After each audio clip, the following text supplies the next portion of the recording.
There are stories in the Bible that surprise us, not only because of the outcome, but because of the way God acts in unexpected ways. The victory of Jehoshaphat is one of those moments. A time when human logic said everything was lost, but divine intervention turned defeat into triumph.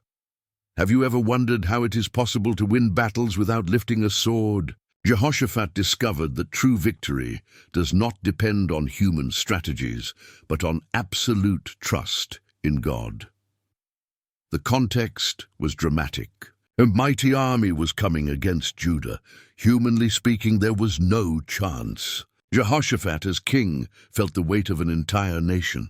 But instead of trusting his own strength, he chose to seek the Lord in prayer. He proclaimed a fast throughout Judah. Not just his own prayer, but a national call. Men, women, and even children gathered before God, crying out for help. And then came the answer. The battle was not theirs, but the Lord's. They would not need to fight. Only stand firm, trust, and watch God deliver them. This was the turning point. While any army would rely on weapons and shields, the people of Judah were called to rely on something invisible. An order that seemed strange but carried spiritual power. Jehoshaphat did something even more surprising. He placed singers in front of the army. Not warriors, not trained soldiers, but men chosen to sing and praise God on their way to battle. And as they praised, saying, "Give thanks to the Lord, for his mercy endures forever." Oh, God confused the enemies. The armies began to fight each other until none were left standing. Imagine the scene. A small, fragile army singing worship in the valley. On the other side, powerful enemies, destroying one another in total chaos. The victory did not come from raised swords. It came from surrendered hearts. This reveals something about God's character. He does not need human methods to act. He chooses unlikely ways, so the glory belongs to him alone. Worship carries spiritual power. It is not just singing words, but declaring trust even when everything seems against you. Jehoshaphat and the people did not wait for victory to praise. They praised before, as if the victory was already certain. That is faith in its purest form. And maybe this is where the story speaks directly to your life today.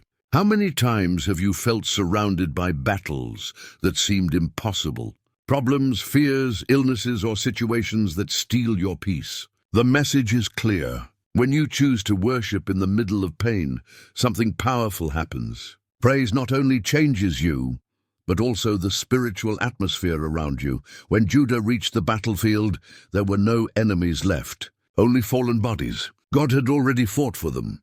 It took 3 days to gather the spoils of victory. What began with fear ended in abundance. The lesson is deep. The battle that seems greater than you may be the doorway to blessings you never imagined.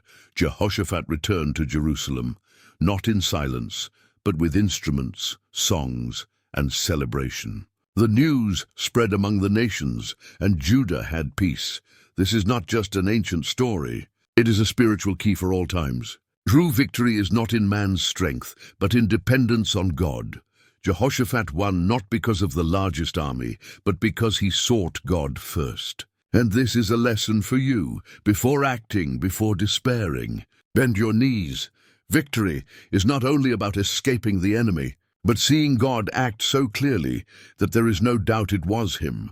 Just as Judah gathered blessings for 3 days, there are victories in your life that will surprise you with provisions you never expected. In the end, Jehoshaphat's victory points to Christ. He defeated humanity's greatest enemy, not with swords, but with the surrender of the cross. The cross was the battlefield where the world expected defeat. But heaven declared victory. God's logic is different from ours. He turns praise into a weapon, surrender into strength, and the cross into victory, and this is the greatest lesson. When you fully surrender, when you choose trust over fear, God fights for you. And in the end, you will see a victory so great that you will know for sure it was the Lord who fought on your behalf.